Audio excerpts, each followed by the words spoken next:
Hey guys, Yamakiller here again with a new set of videos. We're doing in the slideshow presentation format. It's the best way for me to get in, like more in-depth information that's not gameplay related and doesn't take me, 10 plus hours to edit because I don't really know how to edit very well. So we're going to do it in this format. And today we are going to do something that I'm going to call the MTG Masterclass. The idea behind these videos is I'm going to go deep dive look in one particular deck that I've been playing for a bit. Today it's going to be Grixis Lurrus, a deck that I've been playing for the past few weeks and making iterations on the deck list. I'm going to talk about, my card choices, some opening hands, giving you an idea of what type of opening hands you want to use, going over each of the cards, the mana base, as I said, as well as, some tips and tricks about, certain sequencing things, some ideas to play around with when you're playing the deck, and really trying to give you a better understanding of why to pick this deck to play or what type of strategy it's fulfilling, what type of player would want to play this type of deck. Really give you a deep understanding of this deck in a video format. I know people do these sorts of things usually on like Patreon, potentially go even more in depth than I'm going. But I want to give you a good, reasonable, free resource to use for these sorts of decks that I've been playing a lot and can give some of my knowledge and some of my ideas and some of my background on it as someone who plays a ton of Modern, someone who plays a ton of Magic, and someone who's played a ton of the deck that I'm talking about. I basically plan on using this series to talk about decks that I'm playing and things that I think are good in the metagame, or decks that I just, have a lot of knowledge on. And I'm going to be talking about these decks a lot. I'm going to be talking about this hopefully on a weekly basis, giving you guys a new masterclass on decks that I'm playing. This could be Modern, could be Legacy, could be Vintage, whatever, and so forth. Basically, a format that there'll be tournaments for. I'm going to give you guys a good deck and a good thing to think about and something to work towards and something that can give you an idea of how a deck works, what it's all about, some tips and tricks to play it, some opening hands to keep, so on and so forth. Basically, giving you all the tools that you will need to be able to play the deck and know and understand the deck to a reasonable degree in the format. So, with all that being said, I have actually one last thing to say. Before we get into it, if you guys like the video, or like what I'm doing here, or like anything about the video, make sure to give a like to the video, subscribe to the channel, and give me some feedback in the comments down below. I'd really like to know what I can improve on, what you'd like to see next, possibly a deck that I can work on, and play a lot so I can give you guys a deep dive on it. So, let's get into it. So, why am I going over Grixis Lurrus? Why play Grixis Lurrus? It combines the best creatures with the best removal, some good counter spells, and some good card advantage. Really gets to do all of the things that you want to do in Modern, along with playing a companion. As I said, abusing Lurrus to the max, you get to use Lurrus of the Dream Den to recur advantage. As I'm going to tell you guys later, the main game plan of this deck is really to work towards Lurrus and to work towards getting it out, getting into your hand, and gaining advantage off of it. When we're talking about a good end game in Modern decks, it's a way to accrue a lot of advantage. Lurrus is the way to go, and it is a companion, so it's even an extra card in and of itself. Also, it is a think man's deck, in the sense that it is a controlling-based deck. Mid-rangey control, I would describe it as. You've got counterspells, you've got removal spells, you've got tempo decisions, you've got sequencing decisions. There's lots and lots of things to think about how you want to sequence your lands, sequence your creatures, sequence your removal spells, sequence your card advantage, using a bunch of different things. When do you want to put Lurrus to your hand? How do you protect against certain different strategies? How do you want to choose which cards to keep in certain situations? How to mulligan? There's lots of these things that are thinking about because you're more of a reactive deck. You're not so much a proactive deck. A proactive deck would be something like Hammer Time, would be something like Burn. These decks that are really trying to kill your opponent quickly and be the one that is saying to your opponent, do you have the answer to what I'm doing? Whereas this deck is saying, do I have the answer to what the opponent's doing? And you have lots and lots of versatile answers and versatile threats to be able to answer a lot of what your opponent's doing. So with that being said, let's look at the deck list. This is the deck list. This is the full thing. So if you want to take a screenshot of what I'm talking about, this is the deck list I'm going to be talking about today. I'm not going to be talking about necessarily all the different card choices that you could make outside of this deck list. I want to mainly focus on this deck list itself. There are tons of different things you can do to, change based on the metagame of where you are, but I'm going to talk about my ideas behind the cards that I'm choosing for this deck list. I'm going to be talking about the ideas of what the cards do and what the role they fulfill in. There's tons of different ways you can build Grixis, and I'm just mainly going to be talking about this version and not so much about the cards that could be played in this, because that could go on forever and ever and ever. I want to keep this video more succinct and more towards what I'm talking about here. So if you want to pause, you can get the deck list yourself, screen cap it so you can get it and look at it yourself all in full view, especially while I'm talking about the specific cards in the deck. Now is your time to do so. So with that being said, let's get on to the individual cards themselves. The mana base. There's not much to say about the mana base. There's no really special lands. There's no, Urza's Saga, Field of Ruin, Ghost Quarter. There's no, utility lands here. But I do want to go over it a tiny bit because there is something to say about the mana base. We're playing 5 basics. I really like fetching up basics in this deck. You don't really have any card, or you don't really have any life gain in this deck. You got 1 Cling to Dust, but relatively you're not going to be gaining life in this deck besides Lurrus, Cling to Dust, which come much, much later in the game.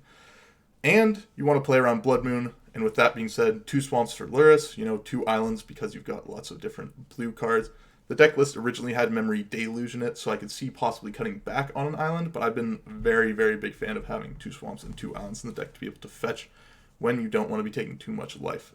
So, that's that, and with fetchable, dual lands, you don't need too many seeing as you have so many basics. We got 4 shock lands.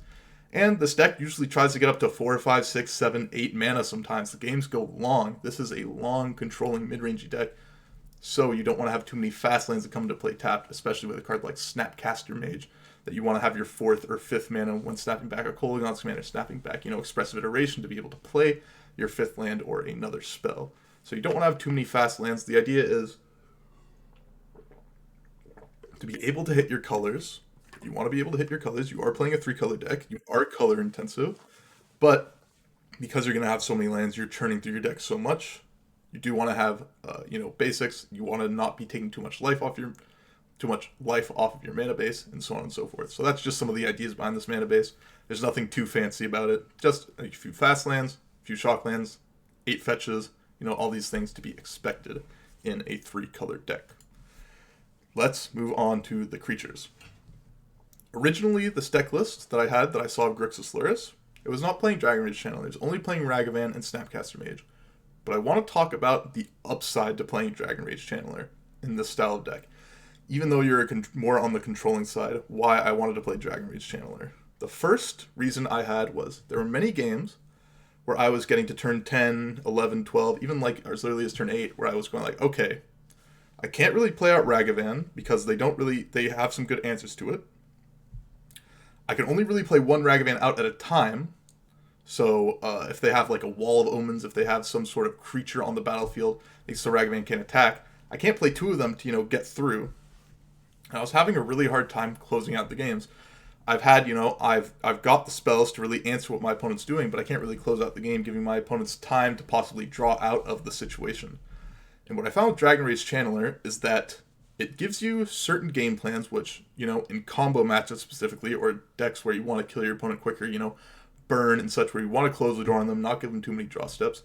Dragon Rage Channeler really shined there, and there were some other cards that was being played to really accentuate Snapcaster Mage's role, but I think Snapcaster by itself is already good, and I'll talk about why that is.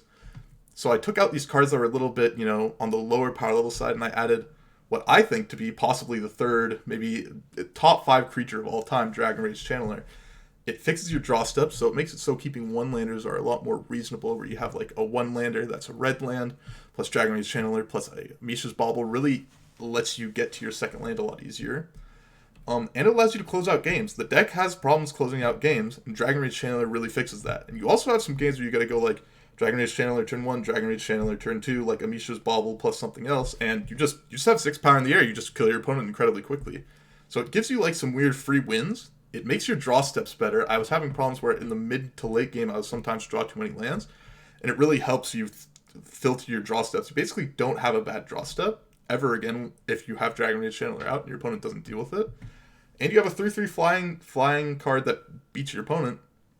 And there's also other weird tricks that you can do with it that even gives it more value to you. So, Dragon Rage Channeler, I think, deserves its spot in this deck, even though I know some deck lists don't play it. I found, in my experience, it to be incredibly good and incredibly powerful in this sort of deck. So, let's move on to Ragavan. I don't know what hasn't been said about Ragavan, but I'm going to tell you this. There's only 1 creature that I think that is better than it in all of Magic the Gathering. I think that card is Deathrite Shaman. think Ragavan may be the second best creature of all time. Now, what Ragavan does is here's the first thing when I think of Ragavan. I think you're on the play, you've got a red land, and you've got Ragavan. Your opponent has essentially 1, maybe 2 turns to answer your Ragavan, either produce a blocker that you can't remove, somehow a Young Wolf, a great example of that, or a Wall of Omens, or kill your Ragavan, or you're going to win the game. Because if you hit lands off of them, no big deal. You essentially created a Lotus Petal for yourself. Lets you pull further ahead in the game because you have stuff to do with your mana basically all the time. And let's say you get a spell off of them. You not only got a 2-for-1 in the sense that you got a spell from them for free, you got mana for free, and then you can possibly cast their spell, and a lot of the spells that your opponents will have, if you get to cast them, are going to be incredibly good against them. Let's see. Yesterday I was playing, and I was playing as Blue Eye Control. I played turn 1 Ragavan. They played a Triumph on turn 1. I attacked them, hit Teferi Time Raveler. Game was over. Turn 2, game over. It was easy as that. So there are things that Ragavan can do that end the game immediately quickly. And not only that, you're going to get card advantage, you're going to get mana advantage. It's a clock. It's 2-1. That's not nothing, especially when your deck has Lightning Bolt, your deck has Kolaghan's Command. You can burn your opponent out with just a couple hits from Ragavan and then a Bolt Snap Bolt. It's not unheard of to do something like this. And this is a card that's a 1-drop. That is not only good in the early game when you play it on turn 1.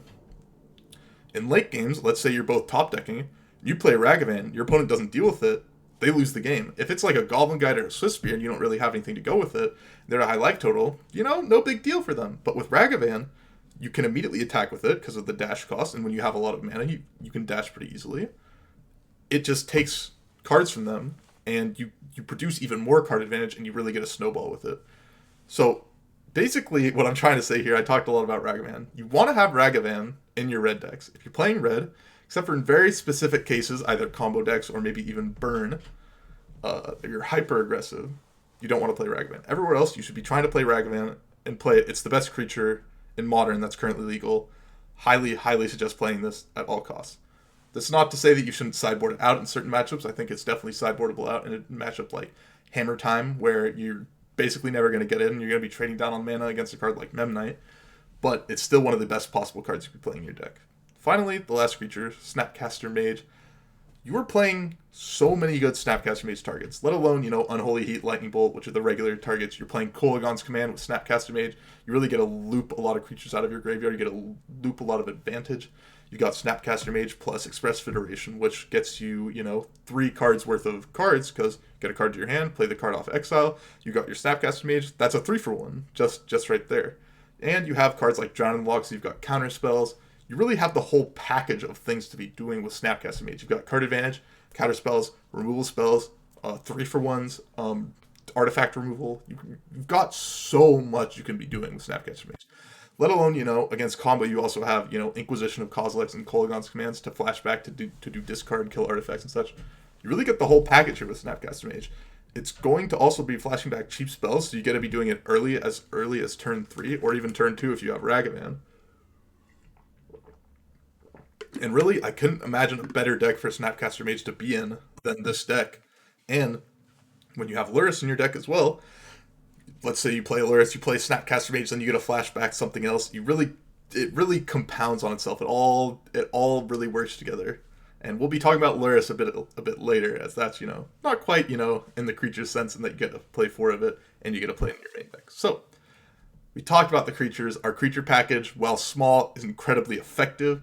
We are playing only 3 Dragon Rage Channeler compared to the 4 of the other, as, I think these other 2 cards are so much more important than Dragon Rage Channeler, although I do think Dragon Rage Channeler still has its place in the deck. So with that being said, let's get on to the removal spells. We do have, this is the dedicated removal spells, I would say. 3 Unholy Heat, 3 Lightning Bolt, a Terminate, and a Dreadbore. Now, I want to first talk about Terminate and Dreadbore. These are basically interchangeable. They, Terminate has the upside of being instant speed, being able to stop regeneration, which happens in niche scenarios with something like a Welding Jar, so on and so forth. But Dreadbore, has the upside of hitting a Planeswalker. Some Planeswalkers that are important. 3 mana Teferi, 5 mana Teferi, Grist. All of these cards incredibly important as well. So there's some upside and some downside. Being able to instant speed remove is very, very good. But having utility in the sense that you get to kill certain Planeswalkers, both really good. I could see it really going either way, really depending on your meta. If you don't really have this blue-white control or Yawgmoth or these decks playing these planeswalkers that you care about, definitely play more Terminates. If you have decks where you're really caring about planeswalkers and you really need planeswalker removal, Dreadboard I think is your card. But the main reason to play these cards over something like Lightning Bolt and Unholy Heat, which theoretically can also deal with those cards, is the card Murktide Regent. Both Lightning Bolt and Unholy Heat usually don't 1-for-1 against Murktide Regent, and I think that is basically the only creature we care about that is difficult for us to remove, in a sense. And besides that creature, Lightning Bolt, Unholy Heat, Kolaghan's Command, all these things, Drown in the Lock, all these cards are really cards that can deal with most creatures in the format, except for Murktide Regent. So we have to play some amount of Terminates and some amount of Dreadboards for that card so we don't have to 2-for-1 or even 3-for-1 ourselves in certain situations. But that's the reason I'm playing those cards and the reason you can flex them out, one or the other. Lightning Bolt and Holy Heat. Lightning Bolt, possibly the best removal/burn spell ever printed in all of Magic. It deals 3 damage, deals with threats you want to. It gives you the ability to, bolt, snap, bolt your opponent for the last few points of damage. And it's just an amazing card. Basically, every red deck wants to play Lightning Bolt. Today, we're only playing 3 Bolt and 3 Unholy Heat, but that's because there are some creatures that don't necessarily die to Bolt and don't necessarily die to Unholy Heat, that we need to be playing these more hard removal spells rather than soft removal, in the sense that Lightning Bolt isn't just going to kill whatever it targets necessarily all the time, whereas Terminate and Dreadboard will. Unholy Heat, one of the best red removal spells ever printed again. It deals 6 damage for 1 mana, and Delirium is not too hard to get in your deck. You've got Mishra's Bauble, you've got Dragon Rage Channeler, you've got fetch lands, you've got lots of sorceries in, Dreadboard, Inquisition of Kozilek, Expressive Iteration, and instants are abound, of course, Unholy Heat itself, Lightning Bolt, Terminate, Kolaghan's Command, Drown in the Lock, so many different instants. It's really, really easy to hit Delirium. And once again, you also have Dragon Rage Channel, which helps you hit Delirium again even more. So, dealing 6 damage to a creature of Planeswalkers is incredibly good, but the reason you're not necessarily playing, 4 Unholy Heat, 2 Lightning Bolt is because Lightning Bolt can both go face, Lightning Bolt deals 3 damage right off the bat, and, people are playing ways to stop your Delirium. People playing Rest in Peace, people playing Nile's Spellbomb, people playing Soul Guide Lantern, these cards that make it so you're not necessarily going to be dealing 6 damage. So there is some liability, there is some downside to Unholy Heat now that the meta has shifted to be able to deal with graveyard-based strategies and graveyard, people taking advantage of the graveyard. So it's not necessarily always going to deal 6 damage, and sometimes 2 damage doesn't necessarily kill the target you want to do, and once again, it doesn't go face in the same way that Bolt does to really get those last few points of damage through sometimes. So this is the reason I'm playing these removal spells, these, cards that are regularly only removal spells. I'm playing some more removal that is more modal, but these are my 1 and 2 mana removal spells that I'm using to really, get me across the first couple turns against a card like Ragavan, cards like Goblin Guide, against cards like, Pure Steel Paladin, these cards that are coming early into the game that I need to be removing, because to get myself to the mid game to really get my card advantage going and my ability to, use what I have and be able to cast all my spells and get later into the game. So, let's look at the card advantage now that I said that. Expressive Iteration may be the best card advantage spell ever printed. Printed in most recent years. Ancestral Recall, obviously the best card advantage spell ever printed. Possibly, Tinker, Bolas, Citadel, these things that happen in Vintage. But this is a card that sees 4 of play the best Standard decks, best Pioneer decks, best Modern decks, best Legacy decks. Didn't quite get into Vintage. It doesn't quite see play there. But, seeing as Vintage had Ancestral Recall, how would it? But Expressive Iteration is card advantage, card selection, and it does this all for 2 mana. Blue and a red. It's absurd. Sorry about all this that I got to, drink some water. I'm talking a lot and talking somewhat quickly, and I got to, keep my throat going, keep it reasonably lubricated to be able to continue to talk. But the idea behind Expressive Iteration, it digs deep, it gets you card advantage, it gets you card selection. What really more do you want out of a 2-mana spell? It's basically 2-mana Divination, where you get a, 2-mana Divination mixed with Anticipate, which is pretty absurd. And there's not much more to say about this. It's just, if you want to be card advantageous in basically any format, play Expressive Iteration. It's the best thing that you can be doing. So why do I say Mishra's Bauble is also card advantage? Mishra's Bauble replaced itself. But it does so much more than that. Mishra's Bauble, you get Delirium, which makes your cards better. Which is, not necessarily card advantageous, but really, fighting on the margins of, making your Dragon Rage Channeler 3/3 in the right times, holding it, make it 3/3, you get a block something, that's a 2/2. let's say you have a fetch land, you get a look at the top card, you get a scry, it's basically a scry and a draw one. That's, a 1-mana card, that's opt. So you really traded your 0-mana card into a 1-mana card. So then, you also have a card like Lurrus. You bring back Mishra's Bauble, that's more card advantage. Now Lurrus wouldn't necessarily have the ability to do that for 0 mana without a card like Mishra's Bauble. So Mishra's Bauble isn't necessarily card advantage in the traditional sense, and it's a card that says draw 2 cards from 1 card, and it directly gets you 2 cards. But it's card advantageous on the margins. It's like, a 1.5 for 1 or a 1.25 for 1. Or, in the sense when Lurrus is out, it actually does get to fully get to that 2 for 1 status. It really gets you more cards. So it works more on the margins, whereas Expressive Duration is more a traditional and more in-your-face card advantage, whereas Mishra's Bauble doesn't quite look the same. It gets you card information. It sometimes gets you full card advantage. It sometimes, card filtration, but it really, plays in these different ways, and there's lots of different ways that you can use Mishra's Bauble to your advantage to really get card advantage. So, let's look at something like the discard. Basically, I want to talk about Inquisition versus Thoughtseize. There's not really any Thoughtseizable targets right now. There's like Murktide Regent, there's like, Shark Typhoon, maybe 5-mana Teferi, but very, very few, 5-mana, 4-mana, or more discard targets. That's mainly the reasons because a lot of people are playing Lurrus, and you can't really play expensive cards in Lurrus decks because of Lurrus's companion. You have to fulfill the companion. So, because of that, I want to play Inquisition, and Thoughtseize also takes 2 life from you. And as I said before, playing a 3-mana deck, you're going to be playing 8 fetch lands. You're going to have to shock sometimes. You don't have any life gain. You technically have life gain in 1 Cling to Dust, but every life point you use matters. So you can't realistically use, Thoughtseize and Snap Thoughtseize in like a fetch land. So that's a lot of life that you're taking away. If you wanted to do something like that, if you want to play Thoughtseize plus Inquisition, there's a Death Shadow variation of this deck, which some people play and some people tout as a very, very good strategy. I personally think this is a bit better than that. And, the reason I'm not playing Death Shadow is for many, many different reasons, structural, but we're not going to talk about that right now. Basically, I want to talk about the fact that Thoughtseize takes life. There's not many things that Inquisition can't take that Thoughtseize can. I guess the main thing that you want to have Thoughtseize in versus Inquisition is Elementals. That I'm very reasonable. If you're seeing a ton of Elementals decks in your LGS or in your tournament, you expect a ton of it, and you expect to not be, taken aback by the life loss. You're not expecting to play against Hammer Time. You're not expecting to play against Burn. You're not expecting to play against these decks that really can punish you for losing the life on Thoughtseize. Then I could see Thoughtseize being played, but in the current metagame and what I expect and what I've been playing against, Inquisition really fulfills the role of a discard spell that's proactive, that makes it so you're not 100% on no information for what their hand is. You're not 100% reacting to many, many different things they could have. Really gives you an idea of what they've got. Take an important spell, being proactive about it. Something that I think is important, something that I think is really, really good in these styles of decks. You don't want too much of it because you're playing towards later in the game. You're going to a turn 10, 12, 15. So you don't want too many Inquisitions, but you do want them for things like, your opponent spends a turn putting Lurrus to their hand. You can sandbag your Inquisition for that. You know that your opponent's got a few different 3 or 4 or 3 2s in their hand and has some removal spells, and you want to get through your Ragavan.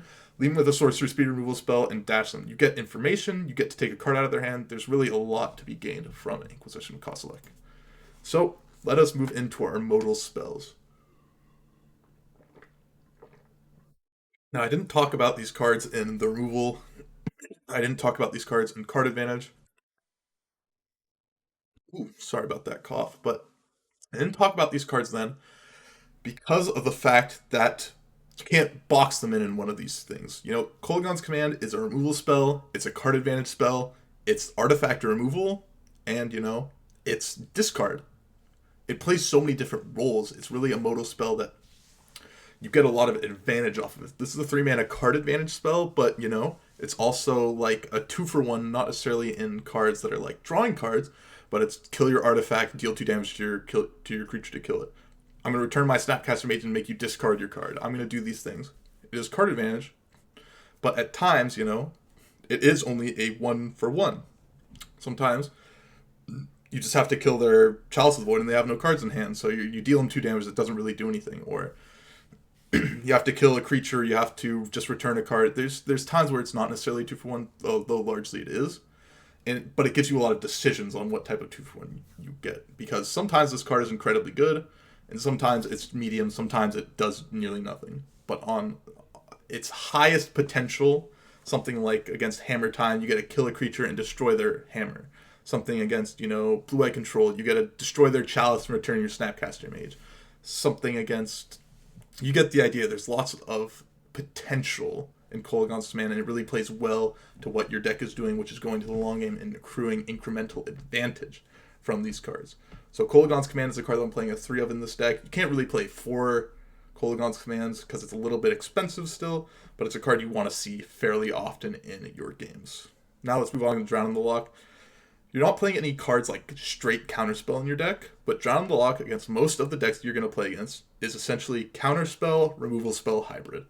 Incredibly powerful card, but this is not to say that it doesn't come back with its drawbacks.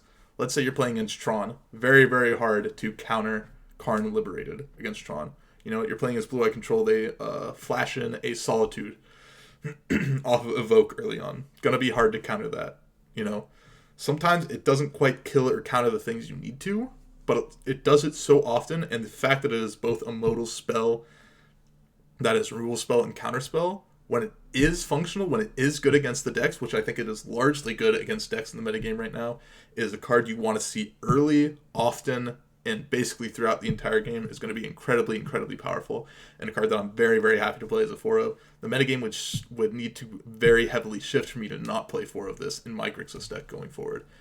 And finally, we have a 1 of Cling to Dust. I say this is a modal spell in the sense that it is a life gain spell, against something like Burn, against something like maybe Hammer Time, in the times where, you're getting chunked by 10, and, you can, that 3 extra life can possibly get you an extra turn. But it's also a card advantage spell against Blue Eye Control. You get to exile the cards from their graveyard and then, escape it a few more times, get a few extra cards. So it really plays the modal sense of like this weird life gain spell while also being a good card advantage spell. So that's why I'm saying it's a modal spell, and a card that I think very definitely you would want as like a 1 of in your deck, because there's random graveyard synergies you can deal with, there's random, life gain that you get, and it's card advantage. It is card advantage. You have lots of cards in your graveyard, and we're not playing a card like Kroxa in our deck, because I think largely you want to have a lot of cards in your graveyard for cards like Kolaghan's Command, Lurrus of the Dream Den. But Cling to Dust lets you basically have a card that, can replace itself really easily, and abuse the fact that late in the game, you can have tons of cards in your graveyard and get a lot of advantage off that, especially when you're doing pass go, possibly in the later games, and both you and your opponent are really out of resources. You can spend your 8-9 mana, getting 1, 2, 3 cards in a turn cycle, and then, sending it back to yourself and really getting the advantage that you want. Or, you're against Burn, kill their Goblin Guide, gain 3 life. Both very acceptable and good things to do with this card. But it's not a card you want multiple of, as I said, because of the escape cost. Really, you only need 1 of them to get the job done with it. So, finally, Engineered Explosives. Very versatile removal spell, deals with random permanents like a Goblin Bombardment, can sometimes, deal with Hammer Time, getting multiple 0-drops or multiple 1-drops. It's really a card that, sometimes it's incredibly good, sometimes it's really medium to even like bad, but a card that you're very happy to play with, especially when you have Lurrus to, recur it a lot in the matches where it's really good. You only really want to play it as a 1 of because it does take a lot of mana to use. If you're killing a bunch of 1-drops, you're going to have to use 3 mana on it. So it's not completely free to play a bunch of copies of it. But I think 1 copy, again, is really good to play and really gives you more versatility in loads of different matchups. So we're done with the main deck. Let us move into the sideboard. Lots and lots of stuff to talk about in the main deck. Sideboard, we have lots of things to talk about as well. 15 cards, really 14 cards because of Lurrus of the Dream Den. But as you can see, there's a good chunk of 1-ofs. There's, 3 counterspells. There's lots of these things. Let's talk about why I've chosen these sideboard cards themselves. So let's look at the counterspells. Actual factual counterspell. There's no, mystical dispute. There's no, like random weird counterspells. This is just 2 blue mana, counter target spell. This is one of the reasons I have 2 islands in my deck. And I think there are certain matchups where Drown in the Loch is not as necessarily successful at countering the spells. Or you want more than 4 counterspells. You want 7 counterspells that are hard counters, Something like Cascade, you want this against. Something like Tron, something like Yawgmoth, I think. These decks where you just want to say, I don't want you to resolve these spells. Something like, Goblin Charbelcher. Just decks where you're like, okay, my removal spells don't matter, or something. I have a bunch of cards that don't necessarily matter because I don't want these cards to resolve. Blue-Eye Control perfectly exemplifies that. Lightning Bolt doesn't really do anything, but you get a counterspell to Fairy Time Raveler. It's going to be really mana advantageous, as well as stopping your opponent from getting control of the game. Just getting to counter something with mana advantage or getting to counter something that wins the game on the spot is really, really important in a lot of matchups, and that's something I think you want in your sideboard. Now, Flusterstorm, why am I playing Flusterstorm as my, not hard counter, but a counter in and of itself. Cascade, both Rhinos and Living End. Flusterstorm is a beast against those decks. You also have, incidental cases where you can bring in something like Blue-Eye Control, where it also does a lot of work. So, really, these are my counter spells of choice. You could play something like Mystical Dispute if you're targeting more blue-based decks. But for the things I'm targeting, I want hard counter spells, and I want Flusterstorms for the Cascade. That is what I'm really targeting with these counter spells. So let's talk about our interactive permanents. We have one Nile Spellbomb and one Soul Guide Lantern. These are for the graveyard-based decks. Lurrus Mirrors, Nile Spellbomb, really good against. Same with Soul Guide Lantern. Soul Guide Lantern, really good against a card like Croxa. Really good against a card, these cards that are singleton you want to bring back, but doesn't necessarily need to clear the whole graveyard. Also getting card advantage from it. Nile Spellbomb, when you want to clear the whole graveyard, it gives you a card for it as well. But also, Soul Guide Lantern stops something like Leyline of Sanctity from stopping you from clearing the graveyard, which I've run into from Living End, Dredge, some other random graveyard-based decks. So having 1-1 I think is pretty reasonable to have. And Alpine Moon is a big one. I'm playing 3 Alpine Moon. Why am I doing that? Urza's Saga. It's one of the few cards that really hurts against this deck. It gets them so much card advantage, You get 2 constructs, which you need to use removal spells on, and you get a 3rd card. And Alpine Moon not only stops all of that from happening, it also is basically wasteland against the card, and they don't even get mana out of it. So sometimes you can play Alpine Moon, your opponent just cannot cast their spells because, 1 to 2 of their lands are basically non-functional. So Alpine Moon really, really strong there. And, I don't play against it much, but great against Tron decks, is good Tron hate incidentally, while also being incredibly good against these, Urza's Saga decks. Dress Down, also really for Urza's Saga, as well as a Yawgmoth combo. Stops the Undying, stops some of the combo potential, but mainly, once again, for Urza's Saga, I like bringing in against a lot of those decks, because it's also good against cards like Tarmogoyf, which you see in some Urza's Saga decks, against some weird cards. Also, Dress Down, very, very good against Elementals, stops their ETBs from happening, and a lot of their cards basically are non-functional when you have Dress Down. And Dress Down is a card that you can bring back with Lurrus. You can really, start looping Dress Downs with Lurrus. If you put Dress Down in on the end step, you can stop your opponent from doing a lot of things if you're basically having out the entire time on their turn and not on your turn. A lot of advantage you can gain from that. And it draws a card, so like in the worst case scenarios where you're not dealing with these cards out of your opponent's decks at the time, and you need to just draw a card, you can cycle your Dress Down if need be. So it really is a versatile card in that way. So let's go on to our, other few cards that we have in there. Engineer Explosives, as I said basically in the first time for the main deck, if you want more versatile removal spell or your mass removal spells for lots of 1-drops, or lots of 2-drops or 3-drops or weird permanents that you need to deal with, and you have the time to be able to use your EE, incredible card. But, as it is versatile, it is mana hungry in a sense. If you want to kill a bunch of 3-drops, it's going to cost you 5 mana. If you want to kill a bunch of 1-drops, it's going to cost you 3 mana. Not necessarily the best card against something like Burn, but let's say against something like Boggles, incredibly good. Now, Painful Truce, as I said, there used to be Memory Deluges in this deck. I found I basically never wanted to draw that card, and getting up to 7 mana, while sometimes I could do, there was just so much to do with my mana that I didn't really want to play a card like Memory Deluge. And Painful Truce is a card that I can play early. I can, snap cast it back. And while it does hurt me on life, the cards or the decks that I'm bringing Painful Truce against, I want mass card advantage. I don't care about my life total very much, and I get a lot out of the card for 1 less mana than Memory Deluge. On the first part, you get 1 more card, and looking at the 4th card doesn't necessarily change very much compared to getting the 3 pure cards as well.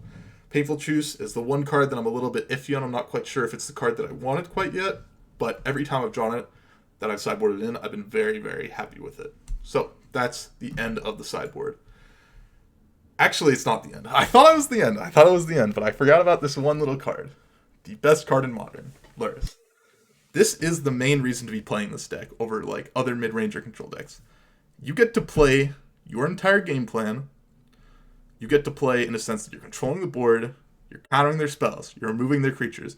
You have some of the best creatures in Modern. But let's say your opponent, they don't care about your removal spells. They don't care about, your best creatures in Modern. They've got good ways to deal with it. You have Lurrus of the Dream Den.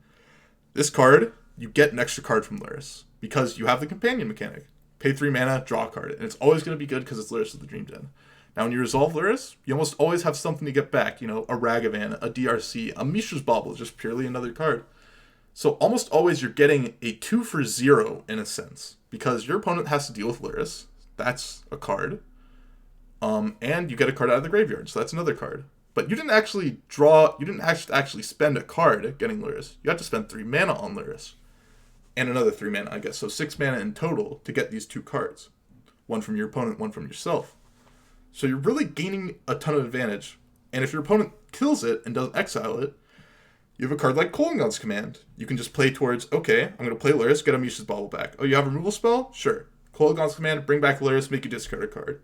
I'm going to play Lurrus again, Mishra's Bauble, get another 2 cards. So really, you can get tons and tons of advantage from this. And not only that, as I said, this deck doesn't have many ways to gain life. Lurrus has lifelink. In those matchups where you need to get life quickly, you can just, kill your guy, put Lurrus to the hand, slam it down. I'm going to start gaining life, and it's going to be problematic for you. Lurrus fulfills so many different roles that this style of deck had problems with in the past, and really pulls the whole deck together. It's called Grixis Lurrus for a reason. You're playing towards Lurrus a lot of these games. You're playing in a way that you're like, okay, I can potentially throw resources, not necessarily the most efficiently, away to stop my opponent's game plan quickly and stop them in their tracks. And I may be down on a few cards in some spots, but I know in the end, I'm going to have this 2 for 0. I'm going to have Lurrus of the Dream Den, and it's going to get me a card back. And not only that, if my opponent doesn't instantly deal with it, I'm going to get more cards, I'm going to gain life, and it's going to be very, very, very difficult for them to start clawing their way back. And Lurrus gets to do all these things at the cost of basically nothing. There's not really any cards that you're losing for playing Lurrus of the Dream Den. Maybe there's some Planeswalkers you would maybe want to play in your sideboard, but for all intents and purposes, you're not really losing anything, and you're not really given any incentive to play something that's 3, 4, 5 mana in your deck, because Lurrus of the Dream Den is so good in this style of deck. So, I'm saying it's the best card in Modern right now, and I think it may just be one of the best cards ever printed in all time in any format. This card, pre-nerf, rivaled Ancestral Recall and how good it was. From vintage players that I know about, they said this card may be better than Ancestral Recall. So, this is why we play the deck. This is what we're all working to. This is one of the best cards in Modern. So, with all that being said, I want to give you guys a couple of tips and tricks. We've gone over all the cards in the deck. I've really dug deep into what all of these cards are doing. Let's go into some tips and tricks for this deck. First, understand your sequencing. Try and play Dragon Rage Channel before your other spells. When you have Dragon Rage Channel and Mishra's Bauble, try to play DRC, play your Bauble, you get a free Scry. You get to put cards in your graveyard, you get to work towards Delirium. It's going to be working for your Unholy Heat and your DRC. Both incredibly good. DRC and then Inquisition. Incredibly good. Lets you see what the top of your deck is, see if you want to keep it, and then look at your opponent's hand. You want to play your DRC first, almost always, to get your Scry triggers from it. Another thing, Bauble plus a fetch land. If you have a fetch land and a Bauble, and you don't necessarily want to fetch yet, or you know what colors you're getting, and you have like a lightning bolt that you can use in speed, Mishra's Bauble yourself, see if you want to keep the card on top, then wait to fetch on your opponent's turn. Or, if you don't like it, fetch on your turn. You get a free Scry, basically scrying the card to the bottom. And another small thing that doesn't come up very much, but if you have a Mishra's Bauble and a Lurrus, and you don't have a Mishra's Bauble in your graveyard, make sure to play Bauble first, use it, and then play your Lurrus so that your opponent never has a priority pass when Lurrus is in play to make it so you can't bring back your Baubles. You can always do that. These are some minor sequencing things that matter and can really gain you advantage in many, many, many, many games in the long term. So, some other more small tricks. Let's say your opponent's playing a Prismatic Ending deck like Blue-White Control. Try and dash your Ragavan as often as possible so they won't be able to remove it, because Prismatic Ending is a sorcery and Ragavan is playing at instant speed, essentially, versus them. Let's say you have a Dragon Race Channeler, 3 card types in your yard, and an Unholy Heat, and you need your Unholy Heat to be Delirium or you lose. You can always, cast the Unholy Heat and hope for the best on top of your deck that you can bin something to get your Unholy Heat to be delirious and then kill your opponent's creature or planeswalker that matters. These are some small things to be looking out for. They won't necessarily come up in every game or even every 5 games, but when they do come up, it's very, very good to know about them. And each instance of Lurrus gets you a new card from your yard. Let's say you play Lurrus of the Dream Den. It's your turn. You have Lurrus of the Dream Den out. You play Mishra's Bauble from your yard. You attack with Lurrus. They block. Your Lurrus dies. You bring it back with Kolaghan's Command to your hand and replay it. You can now get a new card from your graveyard because it is a new instance of Lurrus of the Dream Den on the battlefield. So in these weird late game scenarios in which this happens, be cognizant you can get multiple cards from your Lurrus for each new instance of it on the battlefield. So those are some small tips and tricks. There's tons and tons of different things I could talk about, but those are the main ones that I could think of. Let's get into opening hands. I want to look at 7 different opening hands and say what I think about them, would I keep them, play versus draw, what I would do. So this is our first hand. This hand is amazing. You have Lightning Bolt as a good removal spell. You do have 2 Ragamans, which is not necessarily the greatest in every matchup. You have Dragon Rage Channeler, a great card, and Drown in the Loch, your modal counterspell / removal spell, and 2 lands. Your mana is going to be great, your threats are going to be great, and you have good reactive spells in the circumstance in which you need to be doing that. If I'm on the play, I'm playing turn 1 Ragavan no matter what the matchup, no matter what I think my opponent's playing. This card is always what I want to lead on, no matter what, and almost always I'll be leading on a Steam Vents with this hand. And then going to go get possibly a swamp if I figure out it's a more aggressively slanted deck like Burn, in which I need to be taking stock of my life, or potentially getting a tap land or another red base land like Blood Crypt here to be able to use my Drown in the Loch and be able to play a double red spell the next turn. So this hand is an A+ on type of hands I'd want to keep. Has your mana, has your threats, has your removal, has your counterspell, has really the whole smorgasbord. Doesn't quite have a card like Expressive Iteration. But, your Ragavan is going to be the one getting you card advantage, and you can work towards Lurrus as well.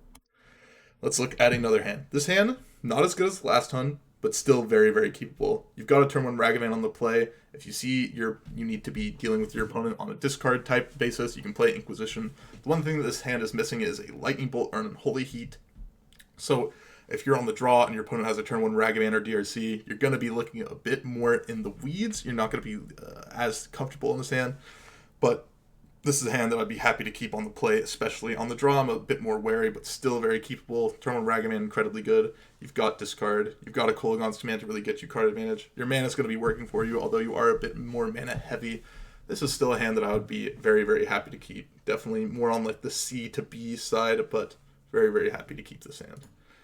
This is another hand that I'd be happy to keep. You've got removal spell. You've got Mishra's Bauble, is a free look at what your opponent's doing. Ragavan on turn 1 and a Kolaghan's Command. You've got your curve laid out for you, and you're pretty happy about it. Your mana works. You've got card advantage, or not card advantage. You got card selection kind of in Mishra's Bauble, but you don't have a fetch land. You've got card advantage in Kolaghan's Command. You've got a threat, and you've got removal. So pretty happy about this type of hand. Now this hand is a clear mulligan. While you do have Inquisition plus Mishra's Bauble, you're flooded on Snapcaster Mages that don't really have anything to bring back and are kind of redundant in your hand. You don't have red mana for a turn 1 Ragavan, and although, Mishra's Bauble could get you to your second red land, this is really a card or a hand that is really risky to keep, and the risk versus reward is not really there. Now let's say this is something like Blackleaf Cliffs, I'd be much more inclined to keep, as I could go with turn 1 Ragavan on the play, especially if they don't have an answer. Then, I get to my Inquisition, I've got Mishra's Bauble to find myself possibly another land, possibly something else to do, It really can start getting you there, but the fact that it's Larkslick Shores and the fact that you've got 3 Snapcaster Mages, this is really on your low end of hands and really something that I would mulligan very, very often, play or draw. Let's look at this hand. This hand has great hand. You've got Mishra's Bauble plus Dragon Rage Channeler. You've got Unholy Heat and a removal spell. Snapcaster Mages, you form a card advantage. You've got a lot of what you're looking for in these types of hands, and really, really something that I would want to keep incredibly often. Now, let's look at another hand. This hand, also amazing. Turn 1 Ragavan or turn 1 discard, depending on which one you think is more important in the matchup. EE is a catch-all removal spell. Cling to Dust, can cycle if you need be, or gain life if need be, and Expressive Iteration is something to do on turn 2 or 3, depending on the matchup, to be able to get yourself rolling with the card advantage. Another great hand that I'd want to be keeping very often. Now this is a hand that, you know, a bit more dicey in a sense that if you're playing this blue-white control, not the greatest because 2 Unholy Heats doesn't do much. But this is a hand that I'd be very happy to keep in the blind. 2 good removal spells. Snapcaster Mage is a way to buy them back if we're really needing lots of removal spells. And Kolaghan's 2 for 1. Your mana is working out perfectly. This is a hand that I'm very happy to keep as well. So, we've looked over hands. We looked at all the cards. We looked at some tips and tricks. We've looked over a lot of different things. We're getting to the 45-minute mark here. This is a lot longer than I thought it was going to be. I guess I went more in-depth than I thought I was, or maybe, you know, went over things more than I should have.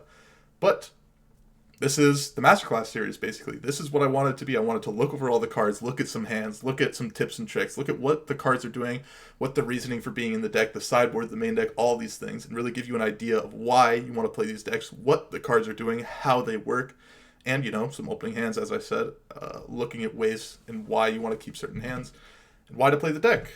This is my idea for the Masterclass series. I want to do this for many decks, possibly on a weekly basis for decks that I get to know, possibly, you know, 2 weeks or 3 weeks in between, depending on if I actually have information to give. I don't want to give information on decks that is half-assed, that is, you know, not really fully there. It isn't good information, something that you can use, something that you can use to grow your Magic game. I want to give you good information, something that lets you know how a deck works, lets you understand why I'm picking the cards to play in it, how you want to play the deck, so on and so forth. So this is my idea for this entire, you know, series. And if you guys liked it, I would love to know what you guys liked about it. Tell me in the description, or tell me in the comments below. If you liked the video, make sure to like it, subscribe to the channel, follow me, you know, on Twitch and Twitter. Those will be in the description below. You can see me playing this deck live, and hopefully there are some videos on this deck prior in my YouTube catalog that you guys can look at if you want to see it in action. But yeah, I loved making this video, and I hope I can make some more, and I hope you guys enjoyed it, and I hope you guys learned something from it, and, you know, I hope you guys like it. Thank you guys for watching. I appreciate it a lot, and I'll see you guys on the next video, possibly on the next Masterclass that comes out next week. Bye-bye.